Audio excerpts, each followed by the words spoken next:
Nabeng ako ng mga kainuman ko. Dahil sa pinatikim nila sa akin, huli na para pagsisihan ko pa ang lahat. Hindi ko na maibabalik ang kahapon. Kaya ako sumulat dito upang ibahagi ang aking karanasan, maging aral na rin para sa iba. Una sa lahat, maraming salamat. Kung ako man ay mabash, okay lang, I accepted. Ako po si Janice, 28 years old at isang single mom. May anak po akong 1 at 4 na taon na siya. Nasa probinsya namin at nanay ko ang nag-aalaga. Nagtatrabaho ako dito sa Manila, sa isang maliit na factory patahian ng damit. Marami ako ditong may kakaibigan, pero ilan lang kami dito na medyo bata pa. Halos lahat ay nasa 30 to 15 na, at mas marami ang mga lalaking nananahi dito. Mababait naman sila at karamihan ay may kanya-kanya ng pamilya. Yung iba naman ay kagaya ko na single na may anak. Maraming nanliligaw sa akin dito. Minsan pa nga kinaiinisan ako ng mga ibang kababaihan. Feeling maganda raw ako, mahaba ang hair. Kasi ako na lang lagi ang bukang bibig ng mga kalalakihan dito. Pero meron akong isang matalik na kaibigan dito na lagi niyang sinasabi na hayaan ko lang sila dahil inggit lang sila sa akin. Maganda naman talaga ako, maputi, makinis, at higit sa lahat may katawan. Medyo malaman din ang 2 bundok ko kaya pansinin. May napupusuan na ako dito, kaso lang may asawa na siya. Mabait kasi siya, tahimik at simple lang. Kaya siya talaga ang naging crush ko. Siya si Gardo, isang araw, lumapit sa akin si Gardo. Sabi niya kailan ko siya sasagutin, kaya noong araw na iyon, sinagot ko na siya.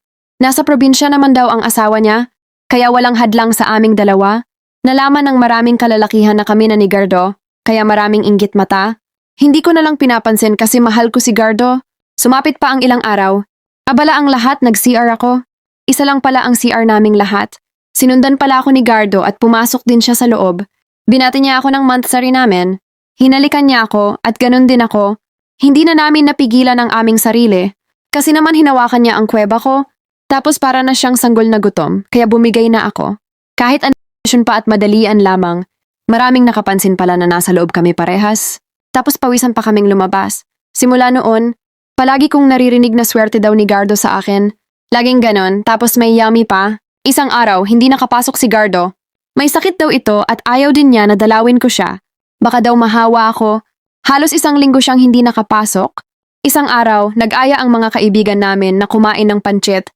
Kainan na napunta sa picnic, nasa 10 kami dahil kinabukasan walang pasok. Kaya naman pag out namin ng 5 PM sabay-sabay kaming kumain ng pancit.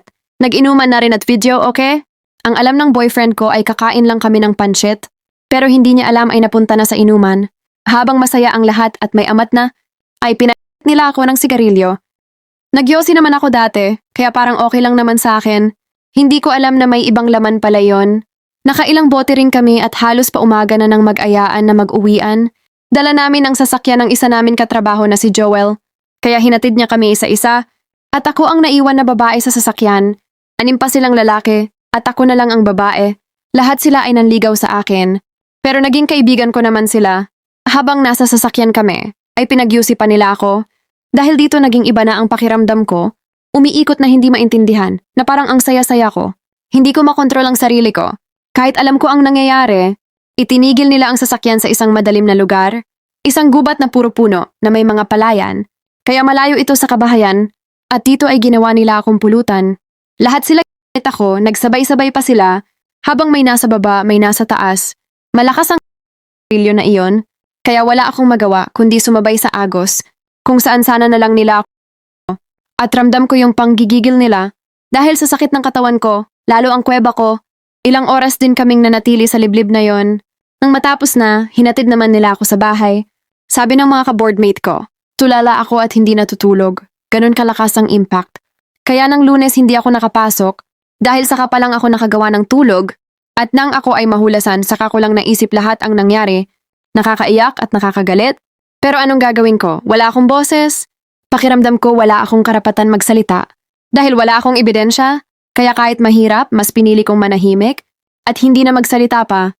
Naging tahimik ako sa trabaho. Maraming nakakapansin nun dahil dati pala tawa ako. Kahit ang boyfriend ko ay napapansin ang pagbabago ko.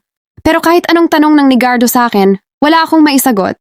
At yung mga lalaking nagsamantala sa akin, pag tinitignan nila ako mula ulo hanggang paa, halos hindi ako makatingin. Pakiramdam ko wala na akong maitatago pa. Kaya makalipas ang 1 buwan, nagpaalam ako kay Gardo na uuwi ako ng probinsya namin. Sinabi ko lang na namimiss ko ang anak ko. Umuwi ako ng probinsya namin at hindi na ako bumalik sa trabaho ko.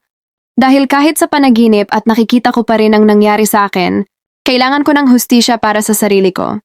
Pero hindi ko alam kung papaano, kaya mas pinili kong manatili dito sa lugar ng pamilya ko, kung saan malaya akong huminga. Hanggang ngayon, masakit pa rin sa akin ang lahat kahit pa sa pamilya ko. Hindi ko masabi ang tunay na nangyari sa akin. Kaya sa mga katulad ko dyan na mahilig makisama, hinay-hinay lang. Dahil kahit palagi natin sila nakakasama sa araw-araw, hindi pa rin pala tayo pwedeng maging kampante sa kanila. Kung kayo ang nakaranas ng naranasan ko, ano ang gagawin nyo? Pa-share naman para sa ikakatahimik ng isip ko. Salamat.